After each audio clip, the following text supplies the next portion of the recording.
Bismillahirrahmanirrahim. Assalamualaikum warahmatullahi wabarakatuh. Terima kasih atas waktu dan kesempatan yang diberikan kepada saya. Alhamdulillah pada kesempatan siang ini kita dapat kembali bertemu dalam keadaan sehat dan walafiat. Mudah-mudahan puasa kita masih dalam keadaan lancar dan kita masih tetap semangat. Pada kesempatan siang ini saya akan menyampaikan hasil pemaparan dari Saudara Suminah Sutarno Ahmad Dwi Setiawan, jurusan Biologi Fakultas MIPA Universitas Surakarta, tentang induksi poliploidi bawang merah Allium ascalonicum L dengan pemberian kolkisin. Pertama saya akan menyampaikan pendahuluan mengenai botani tanaman. Bawang merah atau Allium ascalonicum merupakan sayuran umbi yang multiguna, berbahan aktif minyak atsiri seperti sikloalin, metialin, aimperol, quercetin, proroglucin, mujizah, dan Henning S. 2000. Divisi ada Spermatophyta, subdivisi Angiospermae, kelas Monocotyledon, ordo Liliales, famili Liliaceae, genus Allium, spesies Allium ascalonicum L, sinonim Allium cepa var. ascalonicum. Rata-rata produksi bawang merah di Indonesia masih sangat rendah, padahal iklim, musim, dan lahan di Indonesia memungkinkan budidaya tanaman ini secara besar-besaran, khususnya di Pulau Jawa. Lanjut kita ke mutasi kromosom. Setiap spesies memiliki jumlah kromosom yang khas. Sebagian besar organisme berderajat tinggi memiliki jumlah kromosom yang bersifat diploid. Pada keadaan normal, materi genetik setiap makhluk hidup stabil, tidak berubah-ubah. Akan tetapi, karena adanya pengaruh luar dari dalam sel itu sendiri, dapat terjadi perubahan. Perubahan materi genetik karena pengaruh dari dalam sel merupakan ciri benda hidup yang membedakannya dengan benda mati, yakni dapat melakukan mutasi dan menjaga keanekaragaman hayati. Perubahan materi genetik karena pengaruh dari luar sel dapat disebabkan oleh bahan kimia maupun radiasi. PAI 1992. Mutasi dapat dibedakan atas mutasi 1. Sitologis, yakni perubahan bentuk, ukuran, ataupun jumlah kromosom. Kedua, mutasi gen yang secara sitologis tidak tampak namun mempengaruhi penampakan fenotip. Dan mutasi ini dapat dideteksi dengan teknik molekuler. Lanjut ke jumlah kromosom.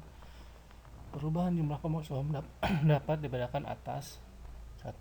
Euploid adalah jumlah kromosom merupakan kelipatan dari kromosom dasarnya. Variasi euploid yang dapat terjadi adalah monoploid atau haploid 1N, diploid 2N, poliploid yang terdiri dari triploid atau 3N, tetraploid 4N, pentaploid 5N, hexaploid 6N, septaploid 7N, oktaploid 8N, dan nonaploid 9N. Yang kedua, aneuploid merupakan meliputi delesi, duplikasi, inversi, dan translokasi. Delesi atau defisiensi adalah hilangnya satu bagian kromosom. Duplikasi adalah penambahan kromosom. Inversi adalah penyisipan kembali gen-gen secara terbalik. Translokasi adalah pindahnya suatu bagian kromosom ke kromosom lain yang bukan homolognya. Crowder 1986. Kita ke perlakuan kolkisinnya. Induksi kolkisin adalah merupakan mekanisme yang sering digunakan untuk mendorong terjadinya mutasi, sehingga terjadi perubahan bentuk, ukuran, dan jumlah kromosom atau pengurangan dan penambahan. Pada dasarnya setiap tumbuhan mempunyai respon yang berbeda tergantung jenis dan organ yang diberi perlakuan. Menurut Setiawan 2001 untuk komunikasi pribadi. Dalam penelitian ini ditemukan adanya sel-sel normal yang tidak mengalami perubahan jumlah kromosom, bersifat diploid, serta berbagai perubahan jumlah kromosom secara euploid yang melahirkan individu poliploid, dan perubahan jumlah kromosom secara aneuploid yang menyebabkan jumlah kromosom berkurang atau sedikit berbeda dengan jumlah kelipatan dasarnya, aberasi atau anomali. Berbeda dengan prosedur transgenik yang lebih terarah, induksi bahan kimia atau radiasi bersifat acak dan tidak teratur sehingga memberikan efek yang tidak seragam pada masing-masing sel dalam suatu individu. Tipe-tipe poliploid yang ditemukan adalah tetraploid 4N, pentaploid 5N, hexaploid 6N, septaploid 7N, octaploid 8N, nonaploid 9N. Tipe triploid 3N belum dapat ditemukan. Lanjut, pemberian kolkisin dengan konsentrasi yang kritis dapat mencegah terbentuknya benang-benang mikrotubuli dari gelendong inti, benang-benang spindel, sehingga pemisahan kromosom yang menandai perpindahan dari tahap metafase ke anafase tidak berlangsung dan menyebabkan penggandaan kromosom tanpa penggandaan dinding sel. Kromosom dapat memisah dari sentromernya dan dimulai tahap C anafase yang dilanjut dengan pembentukan dinding inti sehingga terjadi restitusi inti dan mengandung jumlah kromosom berlipat 2. Apabila konsentrasi kritis ini dibiarkan terus berlanjut, maka penambahan genom akan mengikuti deret ukur Suryo 1995. Dalam dunia pertanian, peningkatan keanekaragaman genetik akibat mutasi, rekombinasi, serta separasi dan segregasi selama meiosis merupakan sumber plasma nutfah untuk pemuliaan tanaman. Keanekaragaman ini dapat terjadi secara spontan dengan laju yang rendah atau dapat diinduksi oleh pengaruh kimia dan fisik dengan mematahkan kromosom atau mengubah perlakuannya selama pembelahan meiosis atau mitosis. Crowder 1986. Tanaman poliploid biasanya lebih kuat daripada tanaman diploid. Ukuran daun, batang, bunga, buah, dan inti sel lebih besar. Kandungan vitamin dan protein bertambah, tekanan osmotik berkurang, serta pembelahan sel melambat sehingga umur vegetatif lebih lama. Suryo 1995. Jadi kesimpulannya adalah bahwa dalam penelitian ini dapat disimpulkan telah terjadi variasi bentuk, ukuran, dan jumlah kromosom dari Allium ascalonicum atau bawang merah sehingga pemberian kolkisin 1% poliploid yang terbentuk dapat dikelompokkan menjadi tetraploid, kemudian pentaploid, hexaploid, octaploid, dan nonaploid akibat pemberian dari kolkisin sebanyak 1%.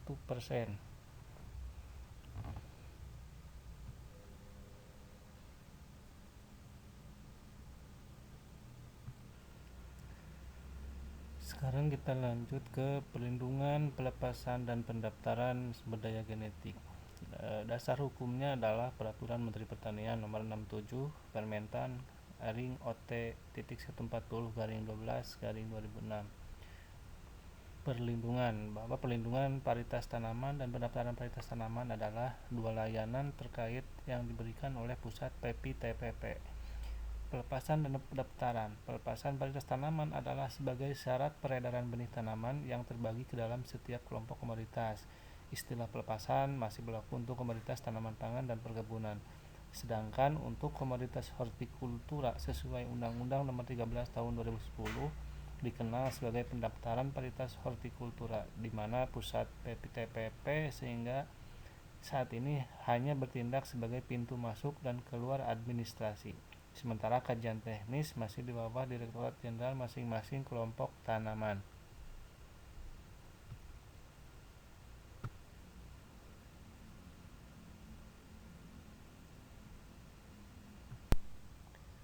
Lanjut ke prasyarat.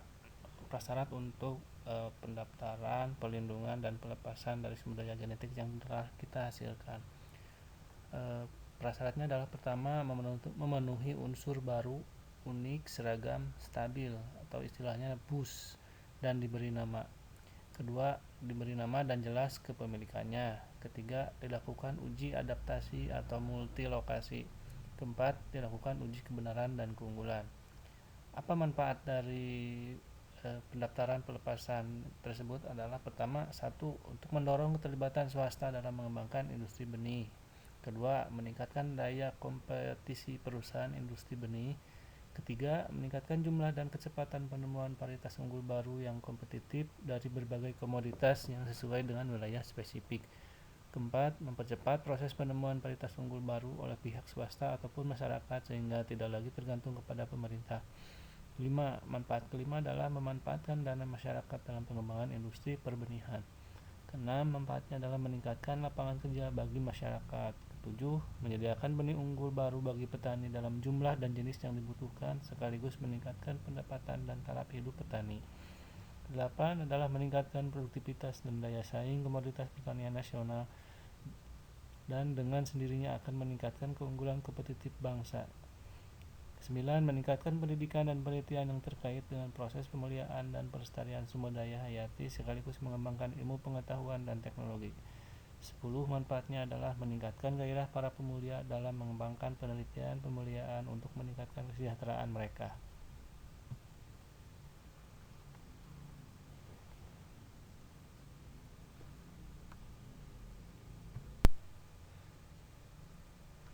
Sekarang kita lanjut ke tahapan permohonan. Permohonan hak PPT secara tertulis ke pusat PPTPP dengan kelengkapan sebagai berikut. Pertama, mengisi formulir permohonan hak PPT yang dibubuhi materi secukupnya berdasarkan peraturan perundang-undangan yang berlaku dalam rangkap 2. Kedua, contoh formulir permohonan hak PPT dapat dilihat pada lampiran 2 Peraturan Menteri Pertanian Nomor 121 Tahun 2013. 3. Setiap permohonan dilampiri dengan deskripsi varietas baru beserta persyaratan lainnya sesuai dengan ketentuan yang berlaku untuk setiap jenis permohonan dalam rangkap 2. Keempat, fotokopi surat penugasan atau surat pemesanan kepada pemulia apabila permohonan bukan pemulia aslinya. Kelima, fotokopi surat bukti penerimaan hak lebih lanjut atas varietas yang bersangkutan apabila varietas tersebut telah dialihkan ke pemilikannya. Keenam, surat kuasa kepada orang atau badan hukum atau konsultan PPT di atas kertas bermaterai. Ketujuh, yang cukup apabila permohonan hak PPT diajukan melalui orang atau badan hukum atau konsultan PPT, dokumen bukti ahli waris apabila permohonan hak PPT diajukan oleh ahli waris. 8. Surat keterangan aman pangan dan hayati dari instansi berwenang jika merupakan varietas hasil rekayasa genetik. 9. Surat perjanjian dengan pemilik varietas asal jika merupakan varietas turunan esensial. 10. Permohonan hak PPT dengan menggunakan hak prioritas harus memenuhi ketentuan.